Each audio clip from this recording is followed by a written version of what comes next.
This is the Dynasty Roundtable podcast. Thank you for downloading it. Thank you for watching it on YouTube. If you're watching on YouTube, click the like button, subscribe to the channel. Tonight, very straightforward episode. We're giving you our top 36 wide receiver rankings and tiers for Dynasty. Obviously, the rookies are in there. We'll see where Travis Hunter is. We'll see where Ted McMillan is. There's going to be I'll just say this right now. There's going to be a wide receiver that we are way, way, way ahead of consensus on. I think maybe if you're a loyal listener of the show, you might know who that wide receiver is. But even our most loyal listeners, Matt Babich, might be a little surprised at where we have a certain wide receiver. So we'll get to that when we get to it. But how are you doing this evening? I am one of the most tired I have been in quite a long time. I got a little bit of a peek into the window of fatherhood. It's not quite as bad as having a sick child because, they cry and it's usually a lot, worse to clean up. But my dog was sick all last night. She's a lot better now. We got her some medicine today, but I'm on 3 hours of sleep, but I'm at the point where I'm starting to get a tad bit delirious, which I think might be good for content. So this could work out well for us. I'll be sure to ask you many interesting and difficult questions. I'm not going to show. If there is a coach or a player that may possibly be on a different team, I'm just going to avoid it today. We're not going to get caught. We're not going to get caught. We're not going to again. You're not going to get corrected, fact-checked, as they say. I can't get fact-checked today. I don't have it in me. Yeah. Well, we have a fancy new graphic. I can't wait to show it off. So I think we just get right into this, right? I mean, watch this. I mean, if you're on the podcast, you're like, what the hell is going on here? But if you're watching the YouTube channel, which you should be watching the YouTube channel. And thank you for everybody who's subscribed. You're going to see this. Oh, look at that. Just a quick, instead of me struggling to just click and drag, we had this novel idea of, hey, maybe we should prepare the graphics ahead of time. And this is tier 1. And I don't think it's a real shock to anybody that Justin Jefferson or Jamar Chase and Justin Jefferson are 1-2. Me personally, and you tell me if you feel differently, I don't care how you draft these guys. They're so close to me. They're the elite of the elite. If you want Justin Jefferson and they're both available, you go ahead and take Justin Jefferson. If you want Jamar Chase, you go ahead and take Jamar Chase. Anybody who's arguing over, oh my God, Justin Jefferson is so much better than Jamar Chase or vice versa, that's just a silly argument to me. But what do you think? Yeah, it's exactly right. This is where you go get your guy. I mean, I even think that you can make an argument for CD and Malik Neighbors being very close behind in tier 1, or at least, spoiler alert, to lead off tier 2. And if you are staring down the barrel of Chase and Jefferson and you want to trade back and get, even just a little something to take CD Lamb or Malik Neighbors instead, that is okay. This is the part where fantasy is fun at the top end. Guys that are young, have a long career, are already elite. Just take who you want. Let us know what you think of that in the comments. And I'm not going to waste any time. I'm just going to throw up tier 2. So we have in tier 1, Jamar Chase, Justin Jefferson. In tier 2, CeeDee Lamb, Malik Neighbors, Puka Nacua, and Amon-Ra St. Brown. And full disclosure, I should probably say that we are in agreement on 3, 4, 5. So we defended, and 6 and 7 and 8. Holy cow! How can this be possible?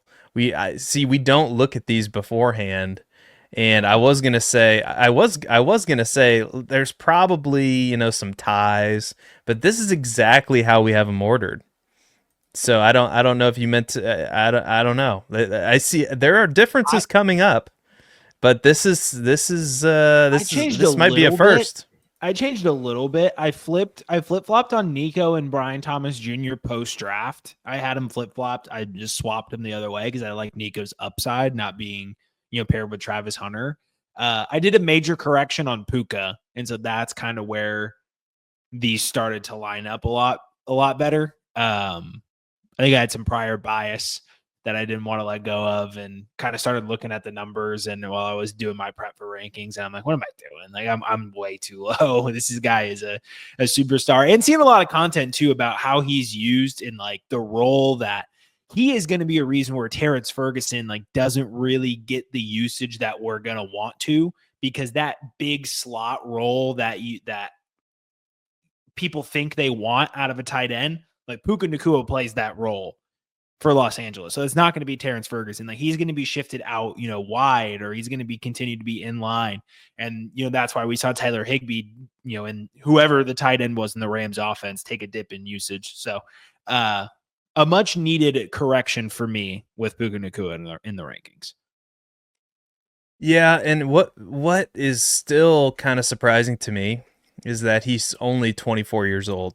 Yeah, he was a 5th round pick, and obviously we're over the draft capital at this point because this is back-to-back seasons. I know he only played in 11 games last year, but 18.8 fantasy points per game when he was playing, number 2 wide receiver overall in that category. And I know Devontae Adams is there this year, but gosh, Cooper, basically like a Cooper Kupp replacement in that sense. So the target share is still going to be massive for Puka Nacua. And then every single wide receiver on this list, like CeeDee Lamb, I know they added George Pickens, but you could argue that's a good thing for CeeDee Lamb. Malik Neighbors' target share this year should be insane. Now you could argue what are the quality of those targets going to be, and you could maybe pray for Jameis Winston to get more time behind center, and that might help out quite a bit because you know what Jameis Winston did for Jerry Jeudy. It was just go look at those splits. Jerry Jeudy with Winston versus not with Winston. It's incredible. And then Amon-Ra St. Brown. I mean, this tier is as solid as it really gets, in my opinion, and I don't really have much to add. All these players are awesome, and I want all of them on my Dynasty team. Let's go to our tier 3, and it's a short tier 3. Did you have something to add? Real quick before we go to tier 3, let's talk about Ben Johnson leaving the Lions, right? Because that's a big narrative for fantasy football, especially with guys who, like Amon-Ra St. Brown, they're not the outside typical X winners. So while, ball knowers and true grinders like see how truly unguardable, unstoppable he is, a lot of times there's a bias in the more general community around, how slot targets, because people don't view CeeDee Lamb, the same way they view a Chase or a Jefferson, in the same way that a lot of people don't view St. Brown in this conversation with, Malik Neighbors, CeeDee Lamb, Justin Jefferson. So Ben Johnson leaving town, clearly you're not driven off his value, nor am I. But what would you say to somebody that would be concerned about how that offense looks and whether or not they're going to be good enough to potentially, vault him to a wide receiver 6 valuation? Yeah, I would, to give you a more detailed answer, I would need to go look at the effect that an offensive coordinator has. Obviously, if you have an elite one, an elite player like a Kyle Shanahan or Sean McVay, we all know what that means to an offense. I tend to think that players, especially players that are as talented as Amon-Ra St. Brown, if you give them even Shane Waldron as a play caller, I don't know if they can F that up. You know what I mean? Like 100%. Players are going to find ways to get the ball to talented players because they're going to find a way to get open. And we've seen it from Amon-Ra St. Brown the past 2 seasons. I mean, wide receiver 4 in fantasy points per game in back-to-back years. He's never had fewer than 142 targets in a season. Or actually, that's not true. Over the last 3 years, in his rookie season, he had 119 targets. So over the last 3 seasons, 142 targets is the fewest that he's seen. And when you look at the target competition there, and you start to think, how are they going to scheme this offense? I think it's going to be very similar. I'm spacing on who they brought in, but he's not an experienced play caller. But I think he's spent some time under Ben Johnson, so I expect the scheme to be relatively similar. Mm-hmm. And I think they promoted him from within. I might have to look this up. I believe you're correct. So I'm not concerned really about that. I do think it's something to consider. If it's a tie, like I'll tell you where it does matter. If it's a tiebreaker between whether you want to take Puka Nakua or Amon-Ra St. Brown, like obviously you have Sean McVay there in this system that has elevated Puka Nakua over the last few years. So that's, to me, that's a tiebreaker. But then when you talk about some of the wide receivers that are further on down the list here, maybe it's a conversation. But I think Amon-Ra St. Brown is just a special player, and I think he's gonna be successful. I mean, as long as the play caller is not god awful, I think he's going to be just fine. Quick fact check. It looks like he is returning to the Lions, but was their senior offensive assistant in 2022. At least what's the name of the guy? John Morton. Oh, yeah, that's right. That's right. I knew. That's the way this article makes it seem. Okay. Yeah, and he's not the most experienced play caller, but he does have a history with the team. Maybe not so much Ben Johnson, but a history with the Lions. Maybe I'm messing that up. He was the Jets offensive coordinator in 2017, so he does have play calling experience there, and he's been an offensive assistant. He's been around the game for a while. Gotcha. He's going into his 23rd season of coaching. Okay, so not an inexperienced guy. So good to know. Good to know. Let's move to tier 3, and it's a short tier. It's Nico Collins. It's Brian Thomas Jr. Some people might be tempted to elevate Brian Thomas Jr. I think this is, obviously I ranked him here. I don't know why I say that sometimes, but I think this is where he belongs. Obviously that's true because I ranked him here. He is my wide receiver 8, and he is Matt Babbich's wide receiver 8. And we have 133 targets last year is damn impressive. He was number 11 in fantasy points per game. We all know he was drafted last year, so he's just 22 years old. And especially and this is why it's polarizing, and this is why I think some people might raise him up the dynasty rankings maybe just a little bit too far. In weeks 15 and 16 and 17 in the fantasy playoffs, 32.5 fantasy points in week 15, 28.2 fantasy points in week 16, and 23.9 fantasy points in week 17. He definitely won you, especially where you drafted him, probably in the back end of the first round in your rookie draft. So that was a hell of a pick.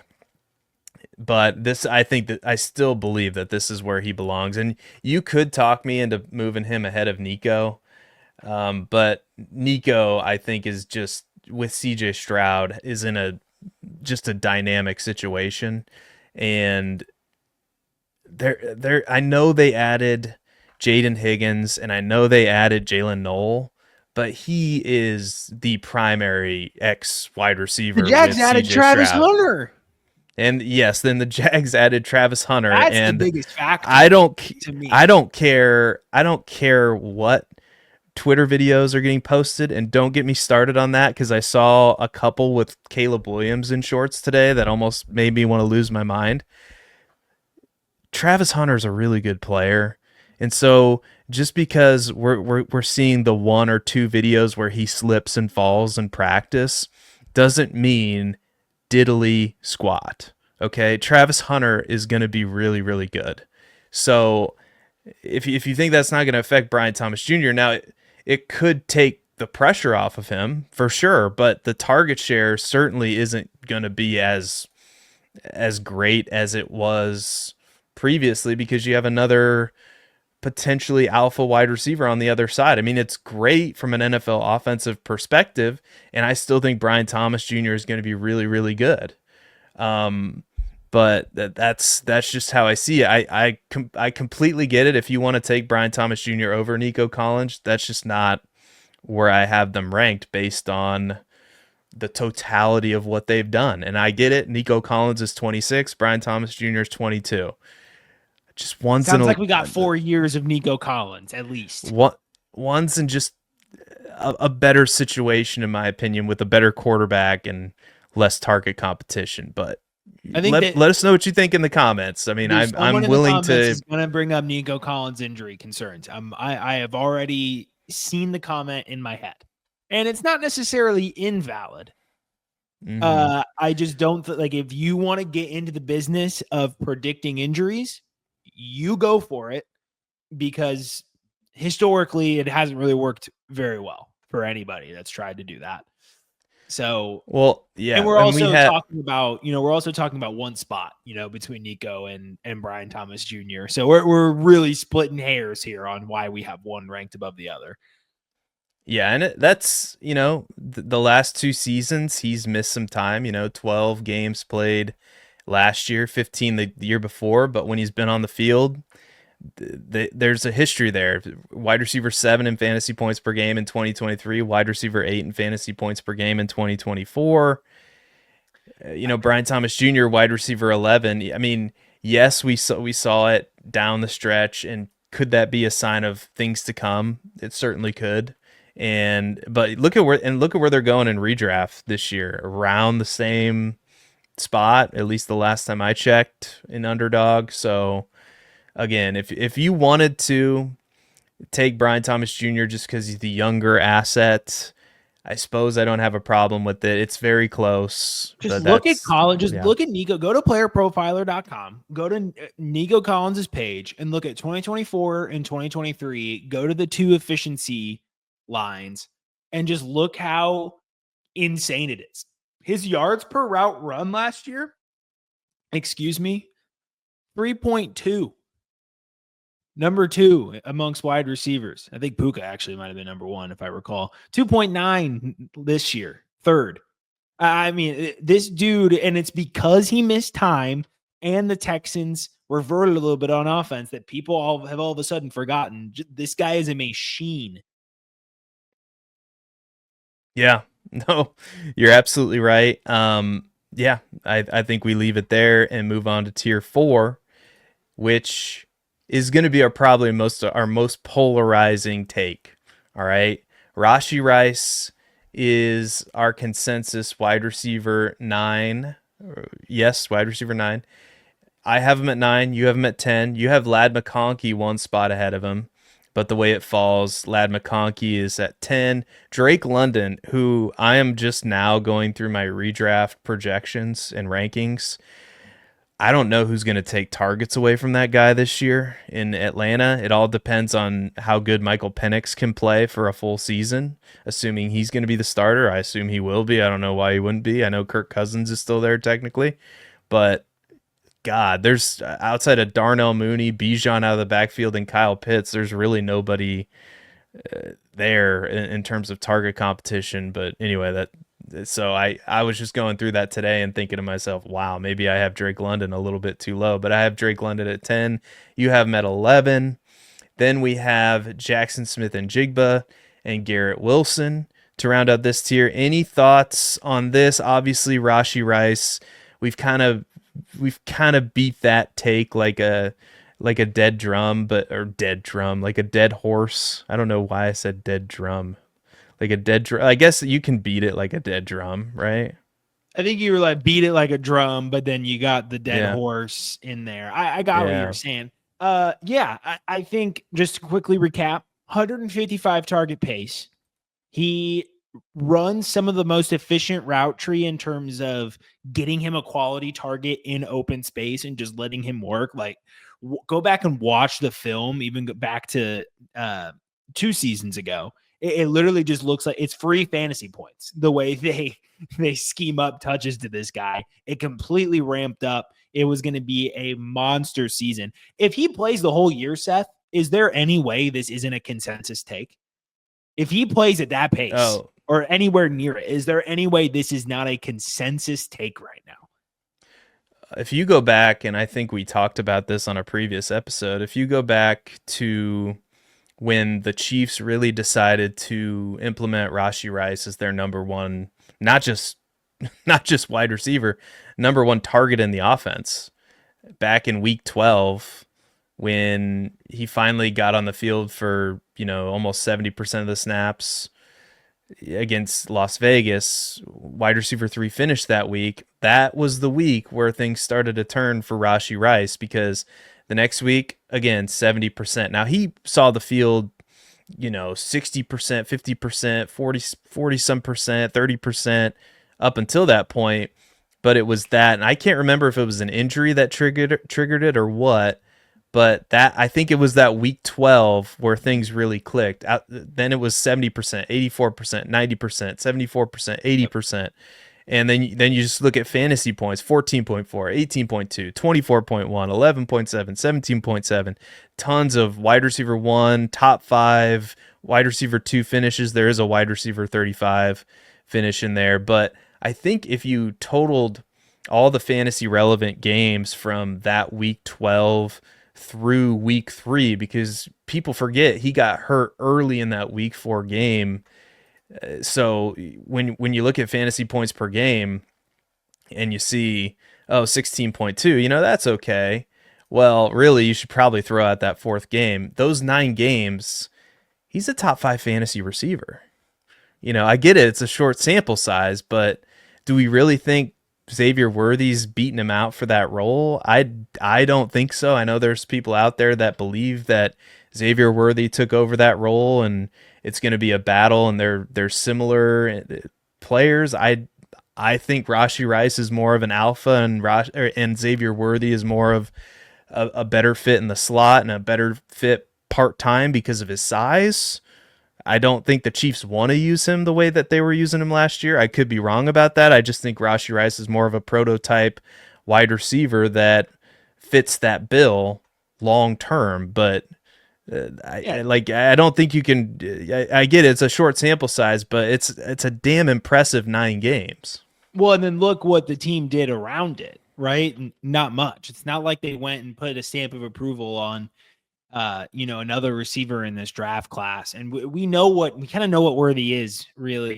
We would have seen more from him, and from time and time again, like you just saw the difference, and he really struggled to get ramped up. Whereas Rice, it really kind of became a trend. But to move on to McConkey, I think the addition of Trey Harris is so big for this offense. Not only, do they get Omarion Hampton, so they're going to have a better run game than they had last year. And even last year with the Greg Roman offense, I mean, that J.K. Dobbins led backfield was still performing really well. And now you have a really good 1-2 punch here in Hampton and Harris. And then you even have Vidal still back there.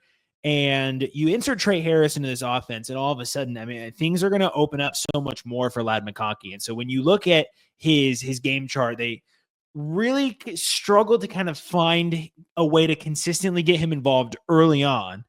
The back half of the season was much more successful. The 8 targets a game from week 11 on, when he's kind of consistently, he had that 123-yard game against Cincinnati, and things kind of continue to be more consistent throughout the rest of the year. But it's the weeks against Tennessee where he gets 2 targets because their entire defensive game plan is stopping Ladd McConkey. Trey Harris removes that ability for defenses to be able to do that, because he is an outside winner. He is going to be able to take the top off of defenses with his speed and keep them honest. And Ladd McConkey is going to be able to have so much more free space in terms of where the defense is going to have to be lined up. So I think there's going to be an uptick in terms of his targets per game and his per route efficiencies. And we saw, like, he's just an absolute baller, top 10 in yards per route run and yards per team pass attempt in his first season. That is very good. 5th in contested catch rate for a guy of his size is very impressive. And the reason he gets the slight edge for me over Rice is because he is a little bit more of a natural, refined route runner. So I think stylistically, his range of outcomes are a little bit wider than Rice's. And, it's a tough call with the offense and Mahomes and versus McConkey, but I think he gets the slight edge for me just because I think he's a little bit more diverse. Yeah, I think it's a fair point. I do. and I agree. Trey Harris opens up that offense, and they brought back Mike Williams, and so just throwing another body at the outside receiver position, and who knows, Keenan Allen's still a free agent, so maybe there's a potential reunion there, maybe as a part-time player. We'll see. I think Keenan Allen. Allen is on record saying he would only play for Los Angeles or the Bears or and maybe like basically like Okay. he's a select. There's a select few teams. Yeah. I don't know why I threw Keenan Allen into this, but anyway, classic Charger. But anyway, there's a couple names on this list that I find very interesting. I mentioned Drake London, and as I mentioned, I just started diving into redraft, and that situation's very intriguing, but kind of you have an unproven quarterback situation there. We really aren't sure what we're going to get out of Michael Penix this year. Same story with Sam Darnold and Justin Fields. I get it. Justin Fields has elevated wide receivers like DJ Moore before. Garrett Wilson's a target hog. I still have my concerns about that situation. I might be on an island there, but that's why, and the best part of our Rashee Rice ranking, I think, is we are not going to have to pay that price that we have set where we believe Rashee Rice should be, right? Yep. We're going to be able to acquire Rashee Rice for far less than where we're ranking him. So that's another PSA we probably should say. Don't take this as, okay, well, the Dynasty Roundtable has Rashee Rice as wide receiver 9 or 10. That's what I should pay for him. No, you don't have to pay that price. That's the beauty of it. And these other receivers, I think, London, Smith, and Jigba Wilson, I think their short-term outlook is as positive as it looks for Drake London, because it does look really good, in my opinion. The other two, I'm less certain of. I mean, the quarterback, it could be good. It could not be good. And especially Smith and Jigba with them adding Cooper Kupp, I think that's just really weird. So, any final thoughts on tier 4 before we move to tier 5? Nope. I think I'm ready. All right, tier 5. We have our first rookie in this tier, and this is going to be an interesting one because this is probably, well, it isn't probably, it's our biggest disagreement up until this point, and it really drove one player ahead of the other. It was AJ Brown. You have him at wide receiver 12. I have him at wide receiver 17. Then Travis Hunter and Marvin Harrison Jr. in this tier, in tier 5. And God, like, I want to be in on Marvin Harrison Jr. so bad. I do. And I totally understand if you are buying Marvin Harrison Jr. I think there's a temptation to do that. But how is this year going to be any different for Marvin Harrison Jr.? You have the same quarterback. I get it. They didn't really add much target competition for him. You have the same offensive coordinator. Basically the same situation. So I get it. He's bulked up. He looks great. He's cut out of stone. But I don't know if that really means much unless it helps him run deep, unless he gets implemented into the offense better than he was last year, because last year left a sour taste in my mouth. I'm not going to lie, because I am still a believer in Marvin Harrison Jr.'s talent. But I think at this point I'm going to need to see it, and he's not somebody I'm rushing out to buy because the price is still really high. So what are your thoughts there, and what are your thoughts about this tier in general? Yeah, with Marvin Harrison Jr., he's not someone I'm necessarily going out to pursue exactly for your point there, but I do think there was a little bit of a difference. So looking at the game log here, I think one big thing to note is that he had a red zone target at least one in every week from weeks 10 through 18. So surely his red zone target share from weeks 10 through 18 is going to be higher than his 21.2% that he finished with on the season. But even that is a very healthy percentage. So the red zone target share is very consolidated between him and Trey McBride. That's what we want to see. What we need to see is him to get more involved in the targets outside of the red zone. I mean, Kyler Murray finished ninth among quarterbacks in pass attempts, and the team was 14th in pace of play. So, I mean, they're moving pretty quickly. They're passing a lot, and Marvin Harrison Jr. is finishing 37th amongst receivers in target share. So I'm not sure what that is. Clearly, we saw it many times last season. Him and Kyler Murray were not on the same page. So you got to think that stuff, those kinks get worked out, because there's no chance that team is going to be happy with 22% target share from Marvin Harrison Jr. next season. They have to figure out how to make that work. And I think they will. So I think there's going to be a correction there. He was 27th in terms of expected fantasy points per game. I think he cracks the top 20 in expected fantasy points per game. So his usage, I think, is going to be there. The bet, obviously, is if the talent follows. Hunter, we've given our opinion on Hunter so many times that we don't need to. But I do think you're being a little down on Brown for 17. I don't think it's unfair necessarily, because he is getting a little bit older. But I think that's where you're like, I think you're overestimating the age a little bit. So a little bit of a down season, but he's been nothing but a fantasy stud. I mean, he's been a wide receiver 1 in fantasy points per game. And by that, I mean top 12 in 4 of the last 5 seasons. So all but his rookie season. So out of every year but his rookie season, 4 times out of 5. He was number 2 in target share last year. 24% red zone target share. He's going to probably be in Philly for at least the next 2 seasons of his career. They're going to be in their window chasing titles. And we see Evans at 31. Godwin's coming up on 30, and we're still, pretty hopeful. I think you're just about to turn 28.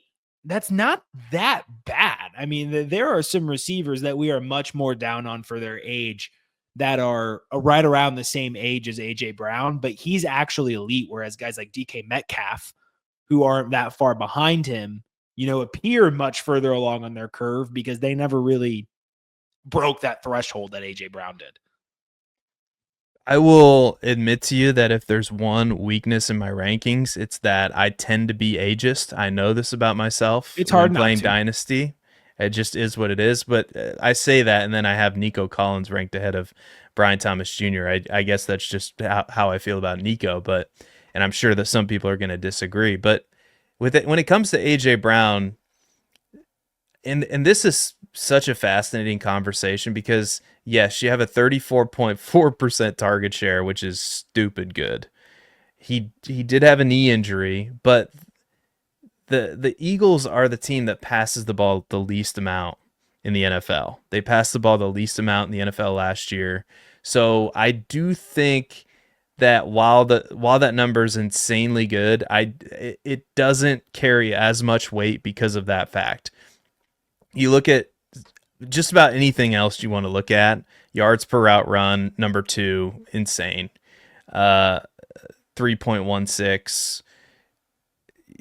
He's going to be 28 years old in an offense that doesn't pass the ball a ton. Do I admit, yes, he's an awesome player. Yes, he's an awesome player. But if I can get if I can pick up a Drake London for him, I don't know if that's possible. If I could get Travis Hunter straight up for him, I would do it. I just view this. We have to be like Bill Belichick, not when he was dating a 24-year-old, okay, and being weird. But the Patriots, the reason that they were able to sustain success, it ironically wasn't really their draft classes. It was their ability to identify and get out ahead of players a year ahead of time versus staying with them too long and having their value tank. Brother, he was second in yards per route run last year. I understand that. I just view this. He's going to be 28 years old. He just had I understand this is unpopular. All right, 140 something the year before. It definitely matters if you're a win now team, because if you're a win now team, forget about everything I just said. You're probably keeping him. Neutral rank. But I'm just saying this, and I know, like I said, I know that there's not much behind him in terms of target competition outside of Devonta Smith, but I just like like he's coming off of an injury, and the repeatability of what he's been doing over the past couple seasons, like 146 targets, 158 targets. He was on pace for about a little less than that last year. I'm just saying I don't know if he I think I could see this as the beginning of him not necessarily cratering in value, but my spidey senses are going up on this one as far as like now might be the time to cash out and get the most potential value for him. Rather, that's all I'm trying to say here. But any rebuttal to that before we move on to tier 6? I've said what I've had to say. Okay, fair enough. Tier 6, we have Tet McMillan, T. Higgins, Rome Odunze, Devonta Smith, and DJ Moore. So Tet McMillan we have behind Travis Hunter because we like Travis Hunter a lot. T. Higgins is interesting. He gets paid. He's in an incredible situation opposite Jamar Chase. Rome Odunze gets target competition with Luther Burden now. He fell down my ranks a little bit. Devonta Smith, about as safe of a wide receiver 2 as it really gets in Dynasty, in my opinion. Very safe player. And the tier rounds out with DJ Moore. So any particular direction you want to take this in? Yeah, I'm still holding out hope for Odunze a little bit. I have him a couple of spots higher than you. I just think when you look at his athletic profile, his production profile, the tape, and comments from Ben Johnson, like I have a hard time seeing how Rome Odunze is not heavily involved in this offense. And by all accounts, we've been over this too. It really seemed like Luther Burden was more of a, hey, this guy was probably a late one in terms of talent grade, and here he is falling into our laps. The running backs we wanted to take here are gone. We can't trade down. No one's, giving us enough. Let's just take them. And it just seemed like hey, we're going to take the best player available and, load up our offense, give Caleb all the help he can get and figure it out.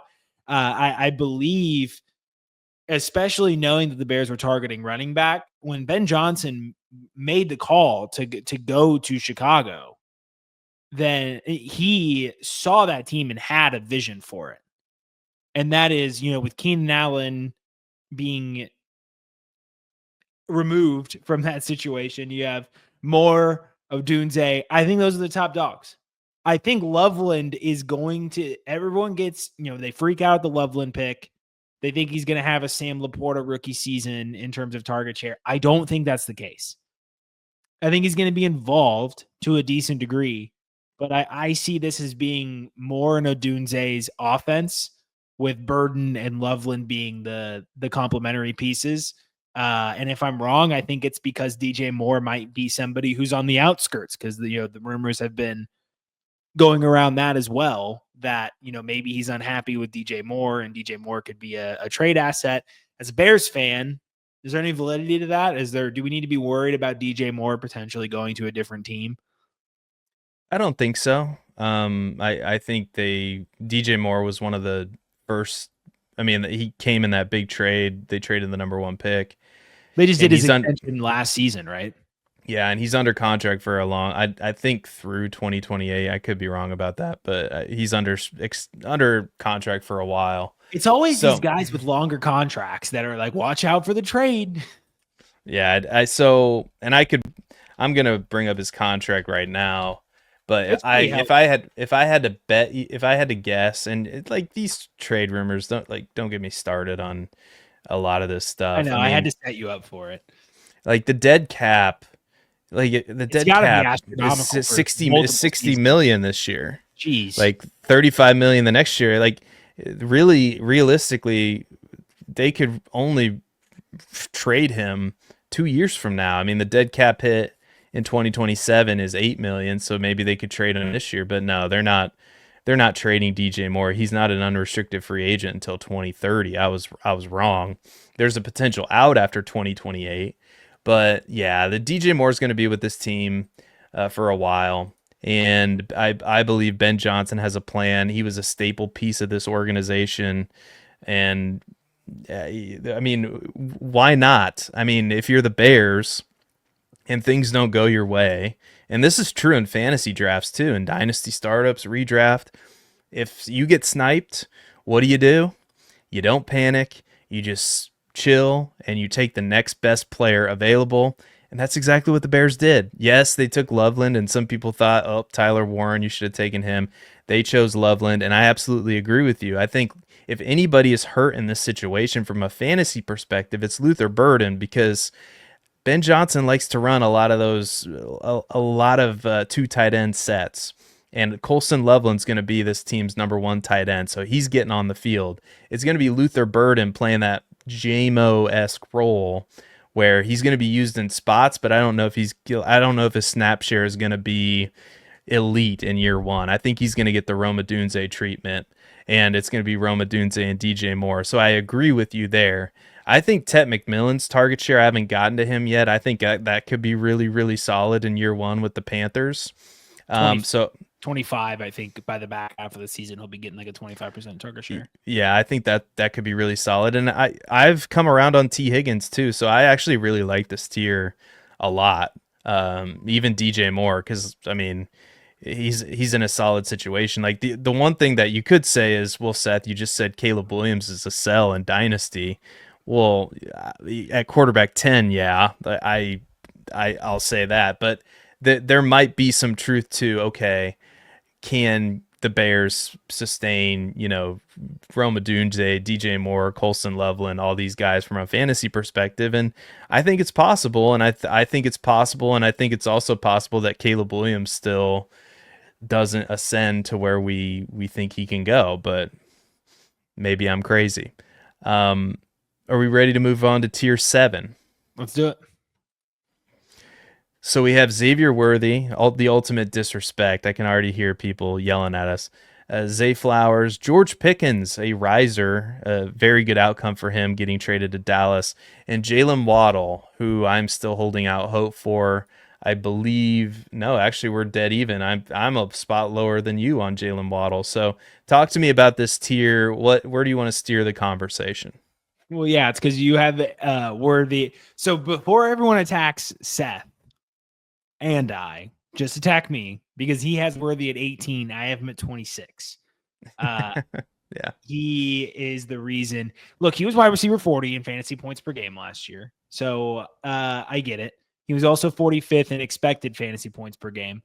There was really only 3 weeks where you could say, like, oh, he's a rookie, he's getting acclimated. That team had nobody. And after Rice, they had nobody. And week 1, he has a 21-point week to kick off the season. Week 4, he has 16 points. So I really don't want to hear about any adjustments or any sort of excuse. Now, the ceiling is there. That is undeniable. 20 points, 23 points, 22 points, 35 points. These are, of course, a couple of those were in the playoffs. But the ceiling is there. That being said, he finished as a wide receiver 1 on the week, top 12, just twice last year. He finished inside the top 5 0 times. So the spike weeks weren't really there the way they should be. I think that changes with Rice back in the offense. I think overall that offense takes a step forward, which helps with that. But then in turn, that's going to be even more drastic, the lows. I mean, it was so infuriating if you had him trying to put him in your lineup. And we always want to say, like, shoot for ceiling, don't worry about floor. But the hard fact is, with a guy like Worthy, it's so hard for him to be useful in your lineup if it's literally random chance as to whether or not he's going to perform. Because a guy like him should have been performing every week, and it wasn't necessarily matchup based that was dragging him down. Rice is the ringleader of this offense. And because of that, I am lower on Worthy than most. I'll admit 26 may be harsh, but because of his profile, I'm willing to be lower on Worthy and be higher on guys like Rome Odunze or Tet McMillan. Maybe Devonta Smith is where you can tell me I'm crazy, and that's fine. I'll give you that. But I feel like we are justified for having Worthy as low as we do.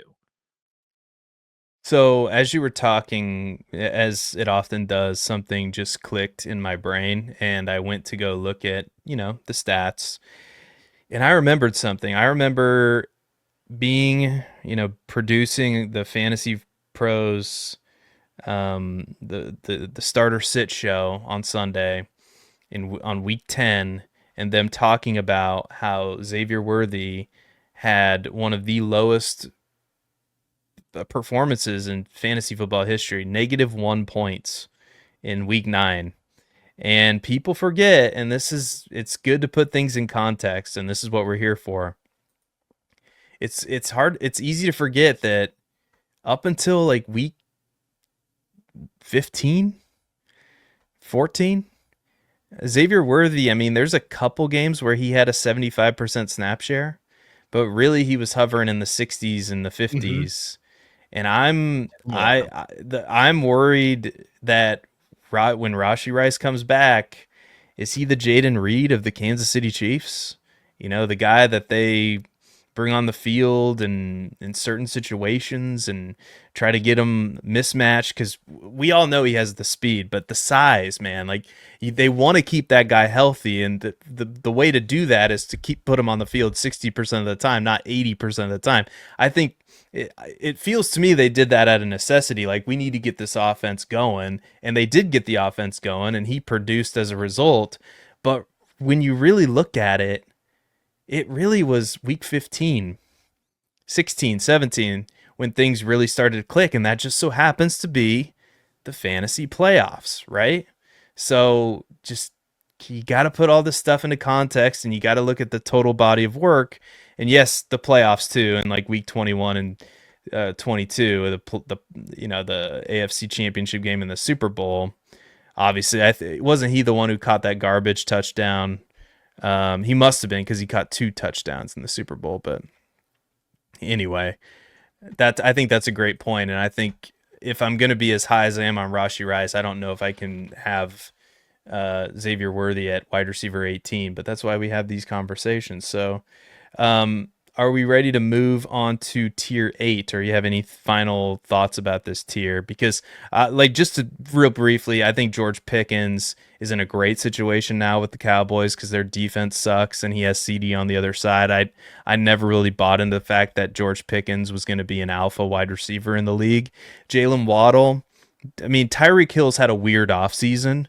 So Tyreek Hill, I get it. He's still Tyreek Hill, but I've never been more down on Tyreek Hill than I am right now.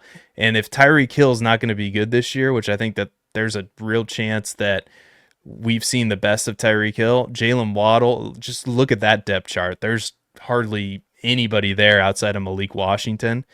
And Zay Flowers, I've kind of been hit or miss on him. I love the talent. I just don't love the situation there in Baltimore. But that's why these guys are further down the list for me. But any final thoughts on this tier before we move on to tier 8 and wrap up the episode? Let's hit it. All right. Tier 8's a big one. So we have Jordan Addison, Brandon Ayuk, Terry McLaurin, Emeka Egbuka, and Matthew Golden, 2 more rookies. DK Metcalf, Cortland Sutton, Khalil Shakir, Jaden Reed, Josh Downs, and Ricky Pearsall. There's many, many directions we could take this. Which player do you want to talk about first, or which players do you want to talk about?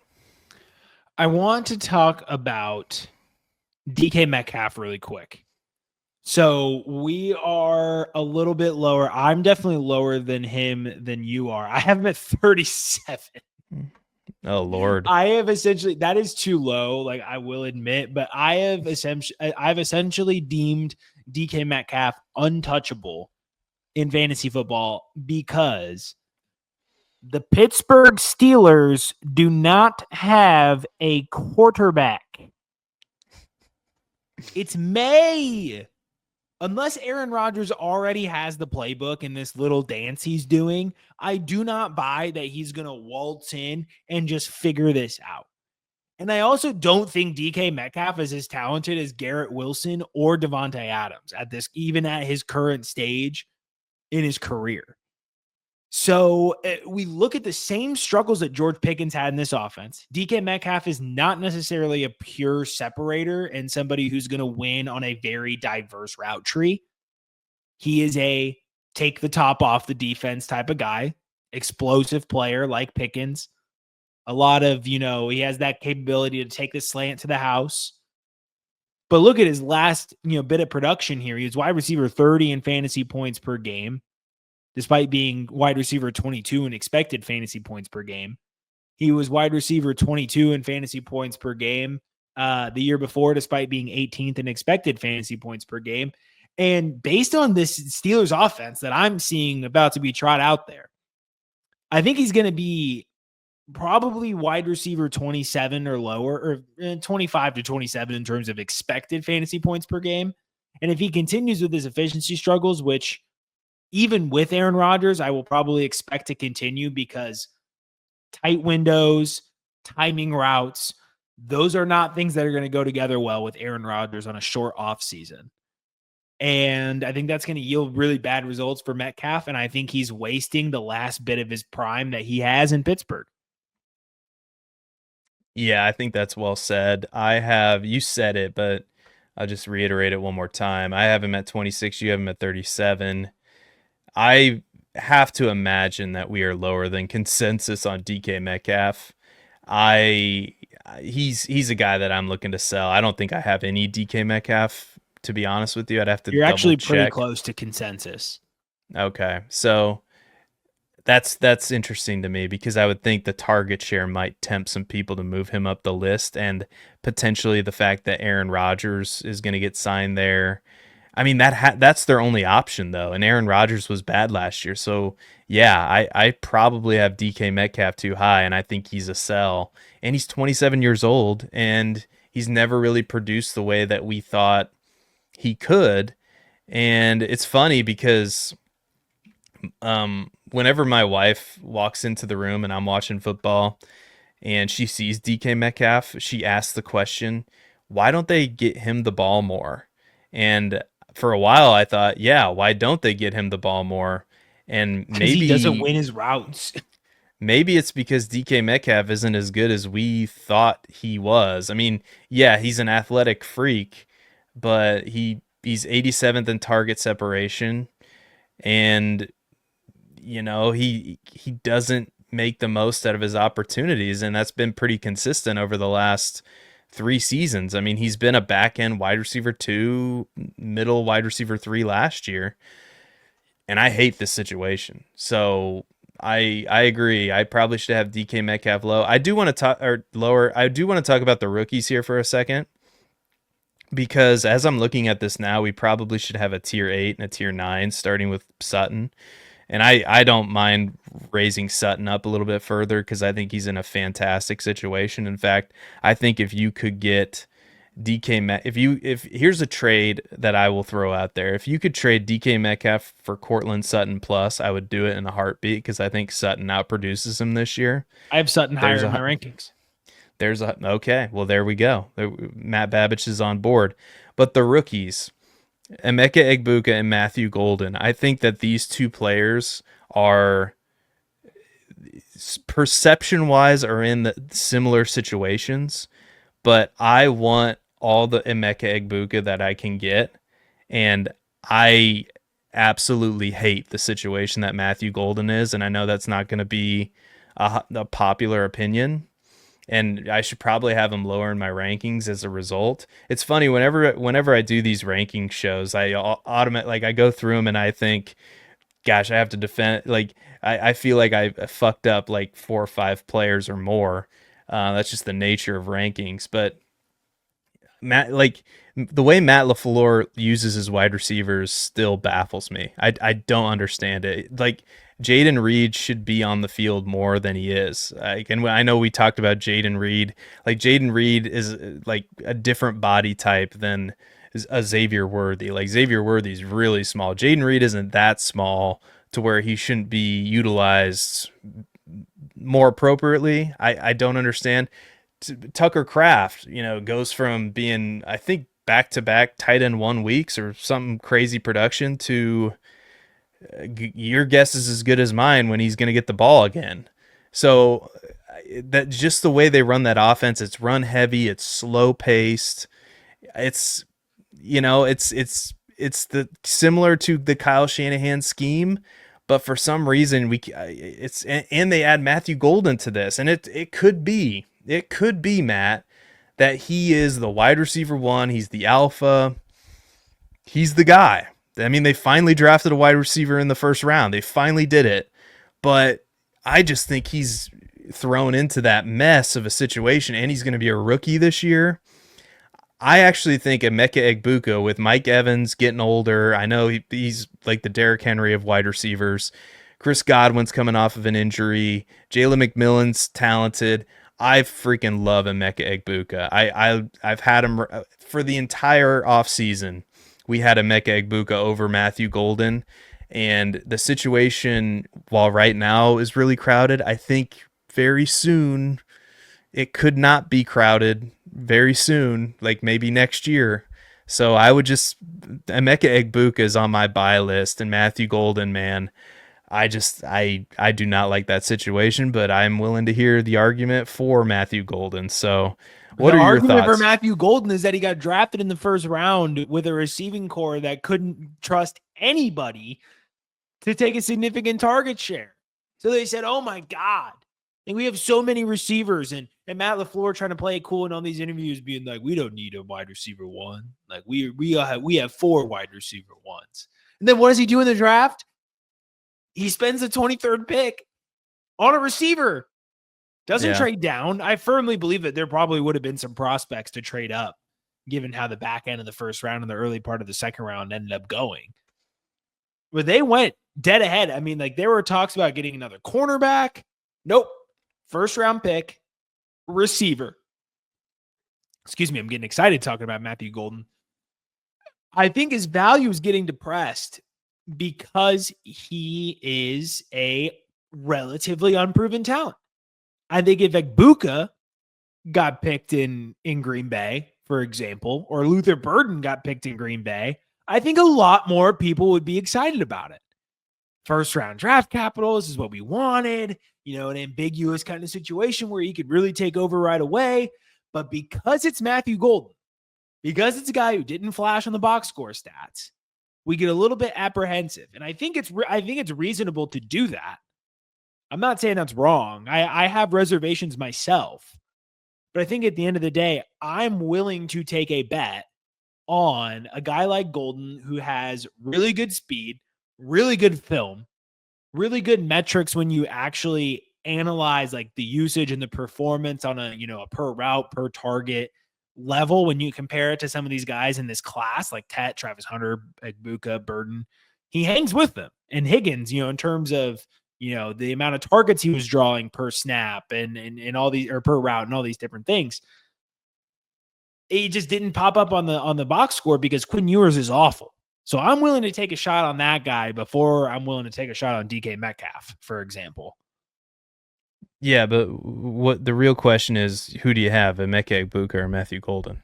Oh, I believe I have Golden by a nose, and it's very difficult. So it's because from a neutral perspective, I still lean towards a little bit more win now than most people. And because of that, and I'm a little bit more risk averse. So I'm willing to take a shot on the ceiling of Golden within the next 3 years and, maybe avoid what could be a murky situation for 2 years in Egbuka. I still love him a lot, and I am going to be taking him in redraft. I'm going to be eyeing him as a buy in Dynasty for sure. I think it's very close, and depending on my team structure, I could go one way versus another. Like if I have Mike Evans on a win now team or something like that, and I can't move him, or if I want to keep him, like drafting Egbuka as a replacement to Mike Evans as he goes off into the night. It's like a really good strategy to just kind of have some continuity within that offense. I love that. I think if you had Chris Godwin or Mike Evans and you were sitting at the back half of the first round or maybe even the early second round, or if you have Baker, Igbuka was the or if you if you have Baker, more so if you have Evans or Godwin, but I agree with you. Yeah. But yeah, that's a perfect bridge. Let's recap this real quick. Matt, do you want to run down for the podcast audience real quick? Let's do 1 through 36. We got tier 1, Jamar Chase, Justin Jefferson. Tier 2, CeeDee Lamb, Malik Neighbors, Puka Nacua, Amon-Ra St. Brown. Tier 3, Nico Collins, Brian Thomas Jr. Tier 4, Rashee Rice, Ladd McConkey, Drake London, Jackson Smith and Jigba, and Garrett Wilson. Tier 5, A.J. Brown, Travis Hunter, Marvin Harrison Jr. Tier 6, Tet McMillan, T. Higgins, Romo Dunze, Devonta Smith, DJ Moore. Tier 7, Xavier Worthy, Zay Flowers, George Pickens, Jalen Waddle. Tier 8, Jordan Addison, Brandon Ayuk, Terry McLaurin, Emeka Egbuka, Matthew Golden, DK Metcalf. And Tier 8 continued / Tier 9, Cortland Sutton, Khalil Shakir, Jaden Reed, Josh Downs, and Ricky Pearsall. And there's the cool transition back to the main screen on YouTube. If you like that, if you liked our rankings, which the whole reason that we give out our rankings is so people can, pick apart our rankings. And, I say that tongue in cheek, but I don't really say it tongue in cheek because we put it out there. I read all of your comments. And, some of them I agree with, some of them I disagree with, but I like it in this day and age. And I swear I'll make this brief because we're up over an hour and Matt Babbage needs to go to sleep. In this day and age, we can have a civil back and forth discourse and disagree, and it's fine. It's Absolutely. Great, and it's fantastic. That's what makes this world of ours go around, is the fact that we can disagree. And, you don't have to shout. You can just, calmly make your point, and it's fine. And the rankings episodes are polarizing, and for good reason, because this is where the rubber meets the road, man. This is, you spend your money with your draft picks and then in the draft, but then once the draft is over, the next best thing is making trades and making rookie picks, right? Ergo making trades in our rankings, and you use the rankings to make the trades, like we were talking, Rashee Rice is our example of, you don't have to spend it, our evaluation of him. Like, he's a buy for us because we have him at wide receiver 9. Nobody else has him at wide receiver 9. That's why he's a buy for us, right? We're not going to have to pay wide receiver 9 for him. That's the whole point. So I love these conversations. We're going to have more of these rankings episodes. We're going to have more strategy-based episodes. I believe we have a startup strategy episode on the schedule coming up, although the next episode is going to be a running back rankings and tiers episode, just like this one, but with running backs. So you're going to want to be subscribed to the channel. You're going to want to click like on this video. You're going to want to click the alarm bell to be notified of new content when it drops, so you can stay tapped in and leave a comment. Let us know what you think. Like we said, we're always open to anything you guys have to say. For the most part. Obviously, there are some iterations of that could be over the line if you have an imagination. But Matt Babbage, tell the people where they can find you on the social media. You can find me on Twitter at Babbage_Matt10 for any podcast listeners, BABICH. And you can find me on Twitter at Seth_Dwold. Don't call me Dieworld, DIEWOLD. On the Twitter. You can follow the show on Twitter at FF Dynasty Table on Twitter, and soon other social media sites as well, but for now just Twitter. I tried Instagram. If somebody out there can help me figure out the gram, as the kids say, or whatever the kids say, I don't know. It's Bill Belichick says what my 24-year-old girlfriend manages for me, the snap face. Man, I miss the snap face version of Bill Belichick. Gosh, he just needs a nice 53-year-old woman to to just take care of him, man. He did We started at socials and ended up at Bill Belichick and Jordan Hudson. It's too bad. You just hate to see him like this, man. Like, he was so good once upon a time, and now it just feels like he's a shell of himself. Anyway, you have any thoughts on the Belichick before we end? I feel like you just like attention when you're that old, you know? I think he just doesn't really care. I think he just likes, even if it's pretend companionship, I think he just likes it. Yeah, that's interesting, man. Let us know what you think of if you really want to Belichick. go down that rabbit hole, if you're interested in the drama and the gossip, search up Pablo Torre Finds Out, his investigative journalism podcast. He does some incredible deep dives on this whole thing. It's quite hilarious. All right. Well, click like, click subscribe, and until next time, nobody cares about Aaron Rodgers. Wiseman for Heisman. Chase Brown. Yeah, man, what a roller coaster. We'll see you next time, everybody. Have a great night, morning, afternoon, whatever part of your day you're in. Make it a great part of it, and we will see you later.